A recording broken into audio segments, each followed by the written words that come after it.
Haji Halim sedang menunjukkan begini cara sayang kepada ibu.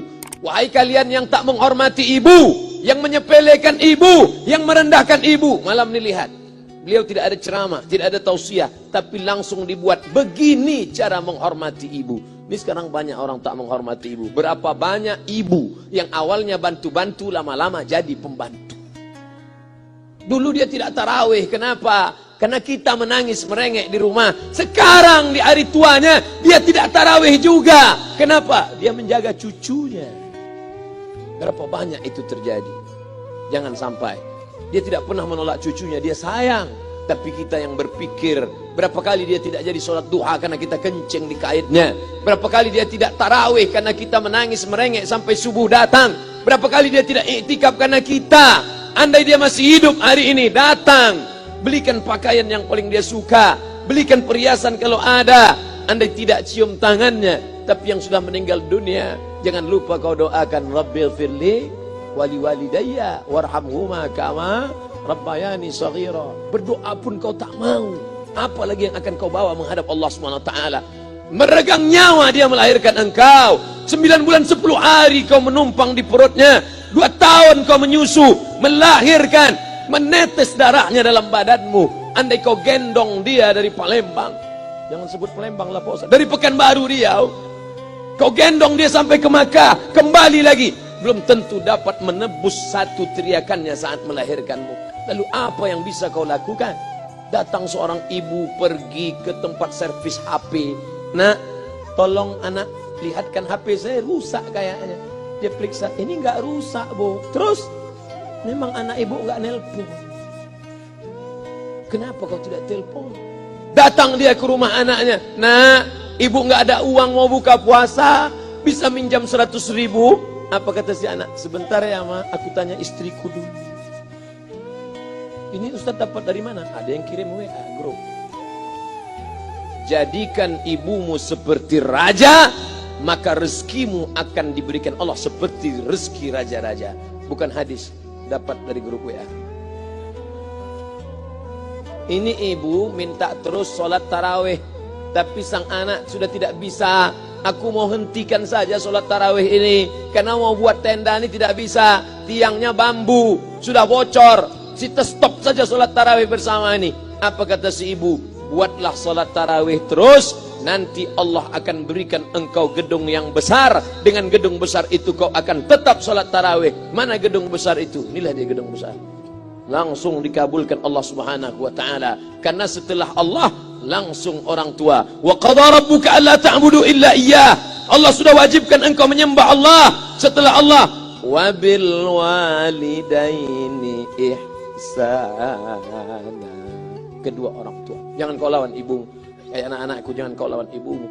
Karena kau lawan ibumu, kau tak pernah mencium kebahagiaan. Walaupun hartamu banyak, kau akan berenang dalam air mata penderitaan sampai kematian datang. Ada pezina hidup di dunia senang, ada pecandu narkoba hidup di dunia senang, tapi orang yang durhaka tetap dapat dosanya dibalas Allah di akhirat. Di dunia juga dapat.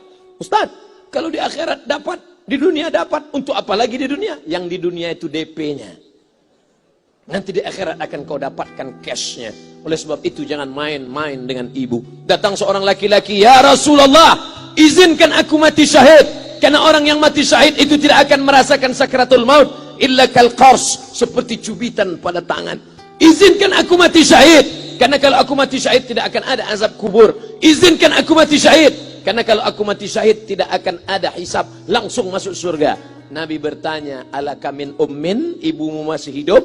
Ibumu ada di rumah? Ya. Ilzam rijlaiha fathammal jannah. Urus tapak kakinya, akan kau dapati surga di sana. Tak perlu kau mati syahid, tapak kakinya kau urus, kau dapati surga di sana. Kalau tapak kakinya kau urus dapat surga, apalagi kau urus kepalanya, apalagi kau urus badannya. Pulang dari sini, urus ibumu, mandikan dia, belikan pakaian yang baik, cari makanan kesukaannya. Kalau dia sudah meninggal, maka kau datang ke sana, langsung dapat tisu.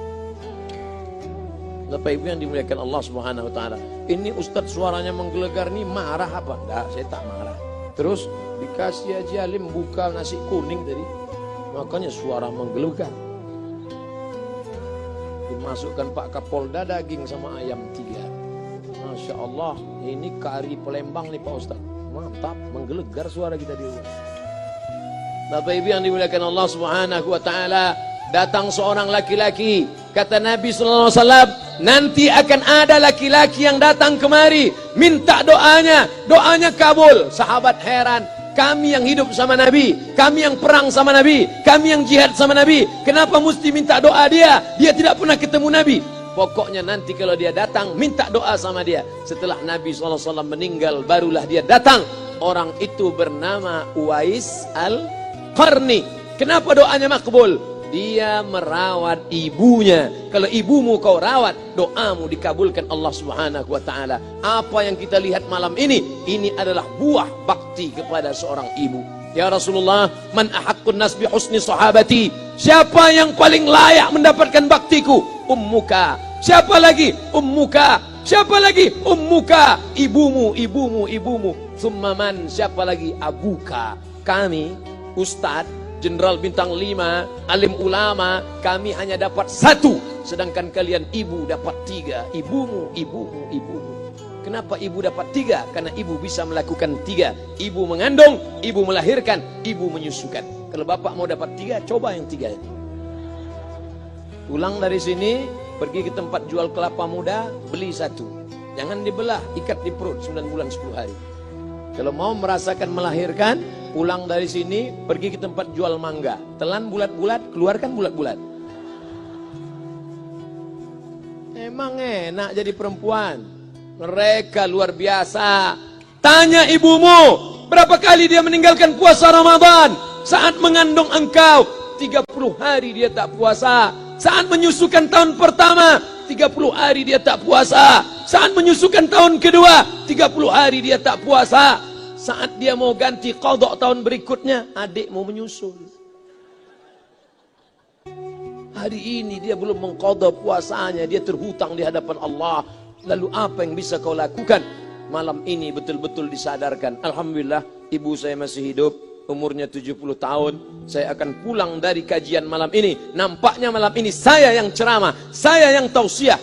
Tapi saya mengambil pelajaran. Pulang dari sini, saya akan lebih sayang pada emak saya. Saya lebih cinta kepada ibu saya. Saya malu, saya hanya pandai berceramah, berkata, tapi orang sudah mengamalkannya langsung. Haji Halim membelikan gelang ibunya 2 kali sampai 4 kali setahun. Gelang cincin. Sudah dibelikan 2 bulan, hilang. Kemana? Ada orang susah tadi aku kasih. Ternyata itu yang membuat rezeki melimpah ruah. Maka rezeki buah yang sudah matang harus kita joloknya dengan apa? Dengan berbakti kepada ibu. Bapak Ibu yang dimuliakan Allah, saudara-saudaraku yang dimuliakan Allah Subhanahu wa taala. Ibu ini luar biasa. Sampai-sampai ibu, Ustaz jangan nunjuk pakai tangan kiri lah. Oke, pakai kanan. Ibu, andai ngomong ibu salah, tetap dikabulkan Allah Subhanahu wa taala. Ada seorang ibu memanggil anaknya, "Ya Juraij, wahai Juraij." Anaknya sedang beribadah. Ibadah pada Allah atau nyambut ucapan ibu? Allah lebih mulia, dia diam. "Ya Juraij." Dia tetap diam. "Ya Juraij." Dia tetap diam. Dia tidak jawab seruan ibunya. Sampai akhirnya ibunya berkata, apa kata ibunya? "Allahumma la tumitshu hatta turihi wujuhal mumisat." Jangan matikan Juraij sebelum matanya melihat wanita, maaf, tunasusila. Jangan matikan Juraij sebelum matanya melihat wanita tunasusila, WTS PSK, orang nakal, orang jahat. Tidak mungkin ahli ibadah matanya melihat orang jahat. Tapi takdir berkata lain. Tak lama setelah ucapan sang ibu, ada seorang WTS PSK hamil. Tidak diketahui suaminya, ditangkap, ditanya, "Siapa yang menghamilimu?" Apa kata si perempuan? "Yang menghamiliku adalah Juraij." Sampai Juraij ketika difitnah, perempuan wanita susila itu ditanya, "Siapa yang menghamilimu?" Ternyata dia berkata, "Juraij." Akhirnya mereka menangkap Juraij. "Juraij, ternyata engkau selama ini pura-pura saja menjadi pelaku ibadah. Engkau ternyata sudah menghamili perempuan ini." Mereka menghancurkan tempat ibadah Juraij. Tapi kemudian Juraij sabar. Dia katakan, "Nanti tunggu anak itu lahir, kalian baru tahu."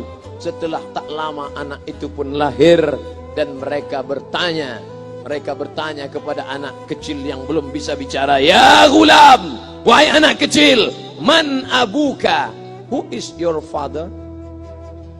Siapa bapakmu? Hai anak kecil, siapa bapakmu? Juraij menusuk pusar anak itu dengan telunjuknya. Dia mau tunjukkan kepada orang ramai bahwa dia tidak salah, dia tidak pezina, dia tidak melakukan perbuatan dosa. "Ya gulam, hai anak kecil, man abuka? Siapa bapakmu?" Apa kata anak kecil itu? Ko-boy.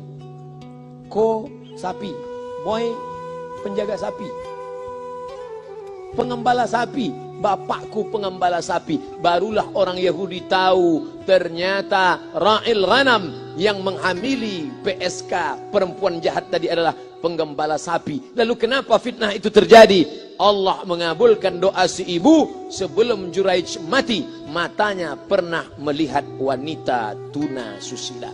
Oleh sebab itu ibu jangan sampai kalau marah sama anak memanggil anak dengan kata-kata yang tak baik. Setan, hantu. Kalaupun marah panggil dia, calon wali kota. Sini sebentar. Kalau marah betul, calon gubernur. Sini sebentar. Doa ibu dikabulkan Allah Subhanahu wa taala. Saya setahun setiap bulan Februari ceramah di Kuala Lumpur seminggu.